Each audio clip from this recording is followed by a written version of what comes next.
Caríssimos irmãos e irmãs, a liturgia da palavra que nos foi proclamada é da sexta-feira da 17ª semana do tempo comum. E estamos celebrando a memória de São João Maria Vianney, que também é conhecido como Santo Cura d'Ars.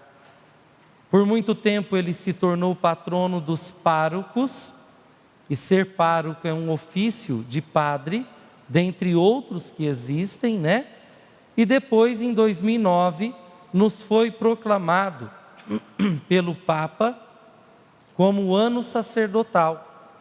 E aí, São João Maria Vianney se tornou o patrono não apenas dos párocos, mas também de todos os sacerdotes.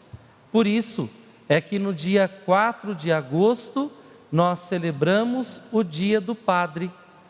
E nós sabemos que para haver igreja, para haver Eucaristia, é preciso haver padres. E nós estamos em uma crise vocacional. Já estão faltando padres, não é verdade? E já nos localizando no mês de agosto, nós somos convidados a pedir ao dono da messe que nos mande mais operários, porque a messe é grande e os operários são poucos. Então eu pergunto para vocês, também os que estão em casa, nos assistindo pela Rede Vida de televisão, o canal da família, você está rezando pelo seu padre? Você sempre reza pelo seu padre? Nós, sacerdotes, nos alimentamos espiritualmente da oração do nosso povo, para quem nós somos enviados, para cuidar. Mas como existe esse slogan da pastoral presbiteral hoje, quem cuida também precisa ser cuidado. Então a gente precisa aprender a cuidar de quem cuida, portanto, dos presbíteros também, dos sacerdotes também, para que a gente continue sendo fiel, né? Nesta missão a que Deus nos confiou e nos chamou para cuidar do seu rebanho, que é todo o seu povo, né? Cada um de vocês que estão aqui no Santuário da Vida e vocês que estão em casa nos assistindo pela Rede Vida de televisão, o canal da família.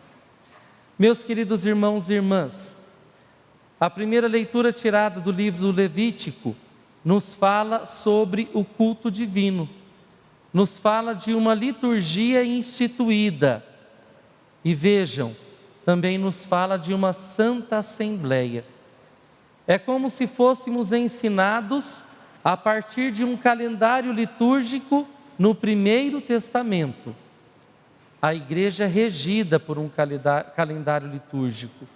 As suas celebrações, elas estão assim orientadas por aquilo que nós chamamos de ano litúrgico, que é um itinerário espiritual e pedagógico que nos leva a experimentar um pedacinho do céu já aqui na terra, por meio das celebrações litúrgicas. Talvez um pouco diferente daquela época, né, em que o autor sagrado nos fala por meio do livro do Levítico, ainda assim hoje aqui no Santuário da Vida, nós estamos reunidos como uma santa assembleia, convocada por Deus para elevar glória a Deus, e por esta glorificação de Deus, todos nós somos santificados por Ele. Por isso, nós somos uma santa assembleia. Assembleia significa de convocados. Assembleia significa de escolhidos, de reunidos.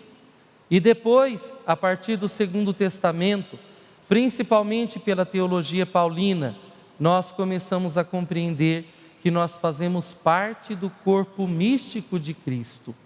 Esta santa assembleia, da qual nós fazemos parte, nós formamos o corpo místico de Cristo, do qual a cabeça é o próprio Jesus.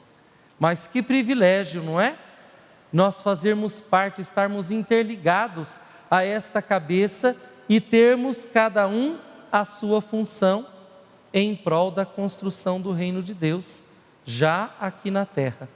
A gente se alegra, porque nós somos eleitos, somos escolhidos, somos extremamente amados por Deus. Bom, por isso o Salmo responsorial nos convoca a exultar em Deus, porque a partir do momento em que nos reunimos em nome de Cristo para glorificarmos o Pai, nós recebemos a força que vem dele. Nada e ninguém pode conosco em função do bem, porque nós nos reunimos e recebemos a força que vem do nosso Deus. Olhando para o Evangelho de Mateus, eu acredito que vocês já conhecem esta passagem, não é verdade? E nós podemos trocar em miúdos, lembrando daquele ditado popular, que muitas vezes fala assim: olha, o santo de casa não faz milagre. Já ouviram falar? Já, não é? Você tem evangelizado na sua própria casa? Eu digo a você que o seu primeiro campo de evangelização é a sua casa. O seu primeiro campo de missão é a sua casa. Eu sei que existe e roda por aí este ditado popular, sobre o qual de uma outra maneira Jesus hoje nos fala no Evangelho, que santo de casa não faz milagre, né?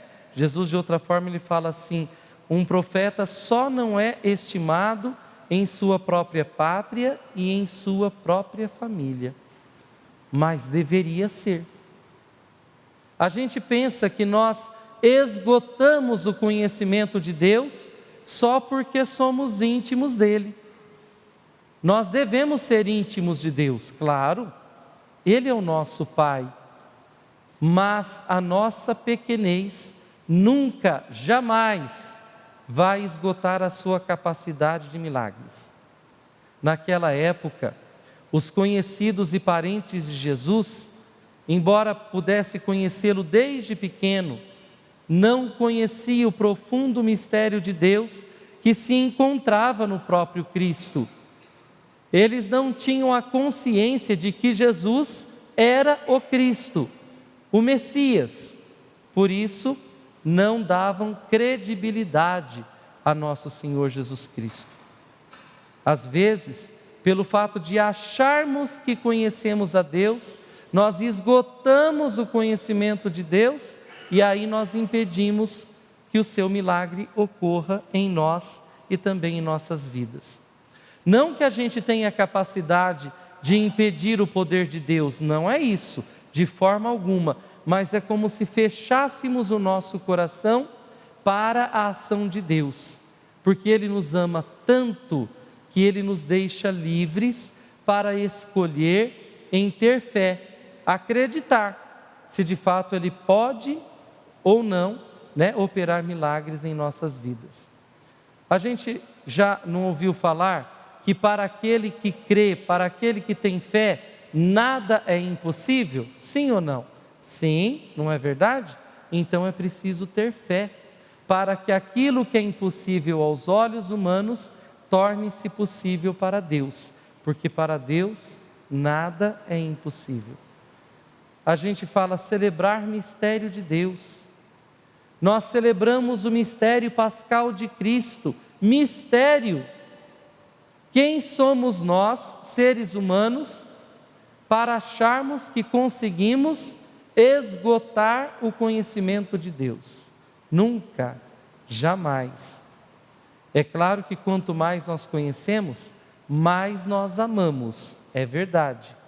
Mas como nós, seres humanos, somos pessoas em crescimento, em desenvolvimento, em aperfeiçoamento, então nós vamos conhecendo cada vez mais e melhor, e automaticamente, consequentemente, vamos amando cada vez mais e melhor.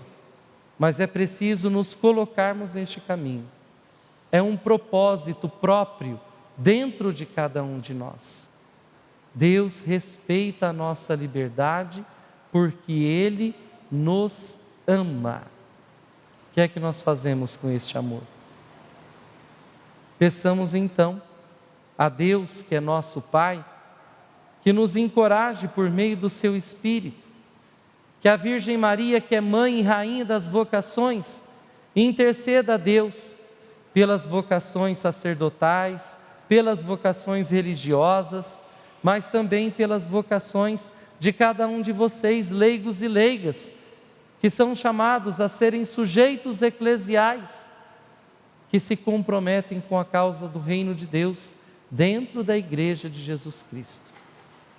Louvado seja nosso Senhor Jesus Cristo! Para sempre seja louvado.